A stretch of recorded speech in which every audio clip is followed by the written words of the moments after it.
Bonsoir Stéphane, Bonsoir Pierre-Antoine. bienvenue pour un nouvel épisode de Regard Libre. Ce soir, on va parler de Louis Gallois, ancien voilà, énarque, ex-patron de PSA. J'ai vu ça sur le site de l'IREF, très bon site au passage, il a plaidé sur l'antenne d'Europe 1 pour la mise en place d'un impôt provisoire, entre parenthèses, parce qu'en France, ce qui est provisoire souvent reste permanent, un impôt provisoire de solidarité sur les plus riches. L'objectif, venir en aide pendant la crise économico-sanitaire.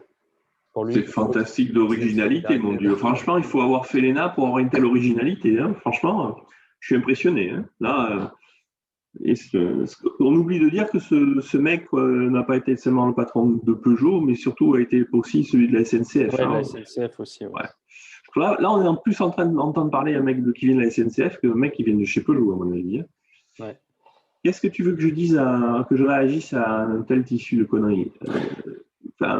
Déjà, on a une crise sanitaire qui n'est pas une crise sanitaire, c'est une crise qui a été décidée par Macron il y a un peu moins d'un an, qui n'a de sanitaire que le nom, on en a parlé souvent, qui est créée de toutes pièces par le gouvernement, qui est entretenue par le gouvernement, notamment auprès des restaurateurs et de tout le reste. Donc, toute la crise est créée de toutes pièces par le gouvernement. Et tout d'un coup, il faudrait qu'en plus, on la finance et on paye par un impôt sur les riches, vachement original, qui bien sûr est transitoire, mais comme la CSG devait être transitoire, tout ce qui est transitoire, tu l'as dit, en général dure, comme la crise devait d'ailleurs être transitoire, au passage. Donc, qu'est-ce que tu veux que je dise? Un énarque de plus avec des idées d'énarque. Qu'est-ce que tu veux que je dise? Après, j'avais lu sur le site d'Europe 1, là où il avait fait ses déclarations, où il disait en gros, il y a eu des gagnants et des perdants dans cette crise, donc les gagnants doivent être solidaires. Et moi, en fait, je voulais aussi parler de cette conception, enfin ce terme qu'on entend souvent. J'ai entendu Bruno Le Maire aussi utiliser ces termes, de dire il y a des gagnants et des perdants, comme si on était dans une sorte de jeu, et que leur rôle, c'est de rééquilibrer des gagnants et des perdants. Comme si on avait décidé de gagner je comprends. ou de perdre, et si le fait de gagner, ça faisait que les autres perdaient. Alors que… C'est vrai qu'il y a beaucoup de fausses croyances dans tout ça, ce que tu dis, effectivement. Il y a le concept de perdant-gagnant, oui. Alors, et puis le fait le gouvernement soit là pour réguler ce genre de jeu, c'est assez juste. Ouais. Et les deux sont faux, parce que quand on pense aux gagnants-perdants, eux, ils prétendent qu'il y a des riches et des pauvres et que là, ce sont les riches qui ont gagné, etc. C'est faux. Enfin, c'est vrai, mais c'est pas ce qu'on croit. Ceux qui gagnent dans l'histoire, c'est qui? C'est toujours les mêmes, c'est-à-dire ceux du côté du gouvernement au sens large du terme. Les fonctionnaires n'ont pas eu connu la crise, ils sont toujours payés.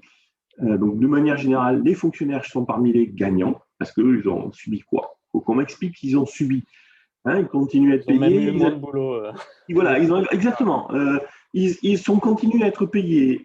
Ils ont toujours les mêmes congés. En plus, ils ont télétravail le plus souvent. Au pire, c'est exactement la même chose. Donc, ils subissent strictement rien. Ils n'ont aucune menace de ruine, contrairement aux restaurateurs et PME. Ils ont perdu quoi, les fonctionnaires? Donc, je pense qu'ils sont par définition dans la catégorie des gagnants. Tout ce qui est élu, même chose. Toutes les grandes boîtes, plus ou moins coquinées avec l'État, qui ont été subventionnés, machin. Ouais, tous les plans, les prêts. Tous les plans, les trucs, les machins. De même. Les grosses boîtes qui… Voilà. Et donc, en fait, ceux qui perdent vraiment, ce sont, et on en a parlé souvent, toi et moi, c'est les PME, les indépendants, les petites boîtes, les restaurateurs, qui sont justement pas ce qu'on appelle les riches. En tout cas, voilà. Et donc, l'argument de les riches ont gagné, donc on va les taxer, c'est le contraire de la réalité. C'est du foutage de gueule. Après, oui, c'est aussi sur le terme donc gagnant-perdant, parce qu'ils utilisent souvent ce terme, enfin, ces termes de jeu. Et en fait, on n'a pas décidé. Moi, j'ai pas quand je travaille, pour moi, c'est pas un jeu, c'est ma vie. Et je décide pas de gagner ou de perdre. Et en fait, ces termes pour justifier, voilà, cette inégalité, dire vous voyez, il y a eu des gagnants, il y a eu des perdants, il faut qu'on rééquilibre. Alors que quand tu gagnes, tu n'as pas défavorisé quelqu'un, quoi. Oui. Pas jouer contre quelqu'un. Mais c'est-à-dire qu'il y a un tel entretien de l'inculture économique en France, ce que je dis bien, je maintiens, on entretient l'inculture, c'est important pour les politiciens que les gens, en général, ne comprennent rien à l'économie, parce que comme ça, ils peuvent faire ce qu'ils veulent. Et une façon de faire ça, c'est quelque part de promouvoir l'idée que l'économie, c'est la même chose que le jeu de Monopoly. Et qu'il y a bien sûr, comme Monopoly, il y a des vilains qui gagnent et des perdants. Donc, je pense qu'on rentre dans cette espèce de symbolique, fantasme du l'économie, c'est le Monopoly, et donc il y a des gentils et des méchants. C'est à peu près de ce niveau-là. Parce que ça permet d'entretenir un repère simple qui peut servir auprès des gens qui sont totalement incultes, pour pas dire plus. Et donc, pour moi, c'est un instrument de propagande et de baissage de niveau. Hein. Voilà, ça permet, tu vois, ça permet de justifier un impôt. Voilà, super. C'est super, ça permet un impôt. C'est tout. Mais ça n'a aucune réalité, hein, ça, bien sûr. Et bien sûr, ça leur permet au passage aussi de dire, regardez, il y a des gentils et des méchants.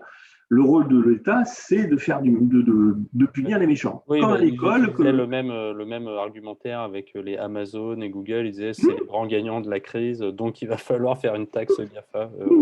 Ouais, c'est ça. C'est quoi le rapport ? C'est une vision totalement puérilisante, ou je ne suis pas sûr du terme, hein, mais quelque part. Puéril en tout cas, c'est sûr. De la vie économique qui permet ensuite d'avoir des messages politiques et des slogans extrêmement simples et simplistes et qui vont faire voter les masses. Voilà, c'est ça la démocratie. Hein. Il faut rendre les gens stupides pour pouvoir avoir des messages simples et être sûr que la majorité des gens stupides voteront en majorité pour les gens qui les manipulent. C'est ça la démocratie. Ouais. C'est rien d'autre. Après, à mon avis, il n'y a pas que de la stupidité. Je pense qu'il y a aussi, ça joue sur des ressorts de jalousie, d'envie, mais bon. Parce que on peut dire que c'est de la stupidité parce que si... Tu connais des jalousies qui ne sont pas stupides, toi ? Oui. Moi, perso, non. Ouais. Non, mais c'est que pour moi, la jalousie, c'est stupide parce que de toute façon, sur le long terme, d'agir comme ça, c'est pas bon, mais... C'est du même ordre, si tu veux. Oui, non, mais c'est du même ordre. Non, mais ça relève du puéril. Oui, c'est infantilisant. Oui. C'est quand le frère n'a pas eu exactement la même chose que l'autre frère. Oui, je comprends très bien. Je comprends très bien, mais qu'un gouvernement qui normalement devrait se placer au-dessus, tu vois, qui devrait être de ce fait noble, hein, si tant est que ce soit légitime. Un gouvernement qui serait un gouvernement, au moins devrait être noble, au sens strict du terme. Mais là, non, au contraire, il avilise. Hein. Il avilise, il excite les rancœurs, il excite... Exactement. Donc, il est dans l'anti-noblesse, si je puis dire. Ouais.